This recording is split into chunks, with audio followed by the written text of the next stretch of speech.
এই যে ডাক্তার আসছে, তাড়াতাড়ি লাও, দেখো কি হচ্ছে তোমার। দেখি প্রেসারটা একটু দেখি। তাড়াতাড়ি পেশেন্টটা দেখেন তো। নিজের দুলাভাই আছে, ডাক্তার দেখে সব সময় মানে অসুখ লাগেই থাকে। এই কয়দিন হলে আসে, কয়বার চেক করালে তুমি? বাড়ির দুলা ভাই কোতে কোতে 1 বছর থেকে হচ্ছে আমার সমস্যা, কথা শুনে না। ডাক্তার দেখেন না, দেখি প্রেসার চেক করে তারপরে ওষুধ খাওয়া লাগবে। নিয়ে যায় না, কয় কি টাকা নাই তাই কয়। সব সময় হাতে টাকা থাকে কোন তো দুলাভাই? বাড়িতে নিয়ে যায় না, ওই জন্য দুলা ভাই পাইছি ডাক্তার তা চেক আপ করাবো না। সব তো ঠিকই আছে। শরীরটা ওজন বেশি হলে শরীরটা এরকম লাগে। ওজন বেশির কারণে কইছে নরম। বাদ জানা কি বলো? থাকমু। তুমি তো আমার কথা এখন শুনো না, এখন দুলাভাইয়ের কথাটা এখন শুনো।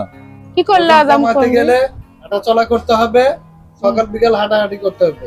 সকালে নামাজ পড়ে হাঁটাহাঁটি করে তারপরে পাক শাক করতে হবে। বিকেল বেলা হাঁটাহাঁটি করে তারপরে এসে পাক শাক করতে হবে। এইটা হল নিয়ম।